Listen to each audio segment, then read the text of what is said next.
My name's Lisa and I am the maker and owner of Clay Jewelry. If you haven't been to this channel before, please click subscribe down below and turn on your post notifications so you get notified every time I post a video.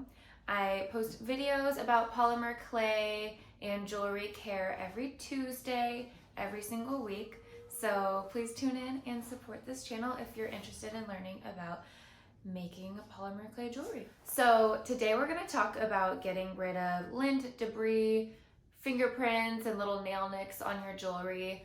Polymer clay is a very tactile medium and it's very easy to get those little imperfections on your jewelry just because it's sometimes impossible to have like that perfect gentle touch or that perfectly lint-free workstation. Those things just happen, but it's a really easy fix and it's my absolute favorite trick that I've learned since starting polymer clay, and I just think it helps elevate your jewelry to make it look a lot more clean and professional, which is what I'm all about, and I want you guys to have the tools in your pocket to make the best jewelry that you can make. So all you need are 2 items, and you probably already have them in your household. So you'll need some Q-tips. I keep mine in a little jar at my desk, Q-tips and cotton swabs, and nail polish remover. I use 100% acetone. Make sure it's a colorless nail polish remover and that there's nothing extra in it.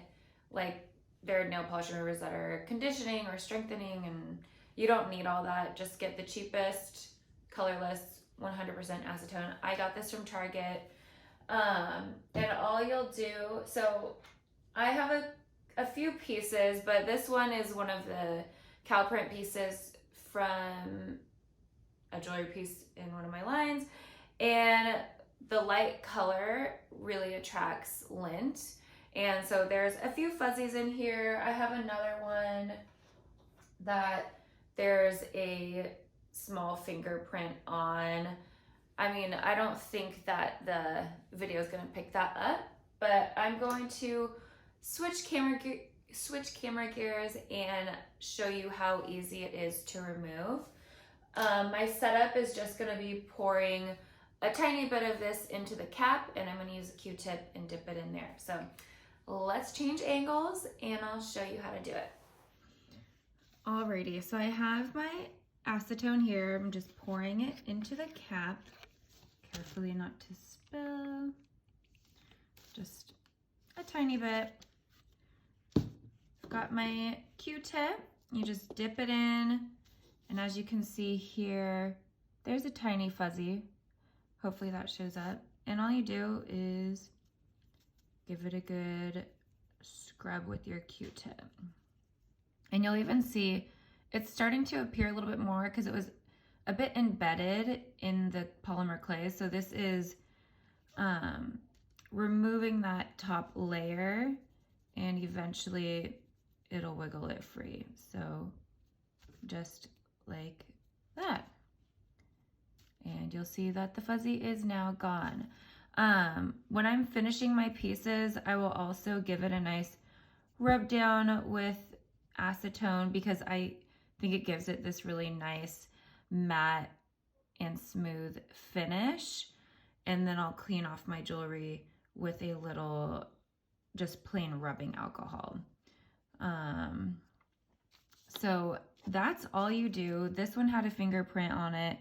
I doubt that it will show up, but again, you just dip your Q-tip. Try to use a fresh spot on it. You don't want one that has, you know, color from the last clay piece because it can transfer onto a fresh piece.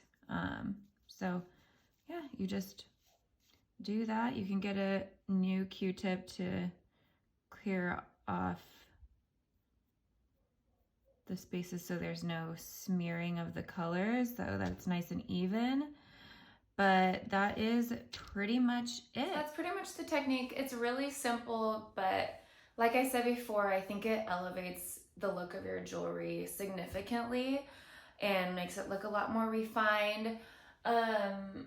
Another tip that I found working with clay, the darker colors using acetone on can sometimes leave a kind of like white sheen over it. In my next video, I'm gonna show you how to buff that out so that it's smooth and that goes away. So stay tuned for next week. Subscribe, like, comment this video, and I will see you next week. Bye!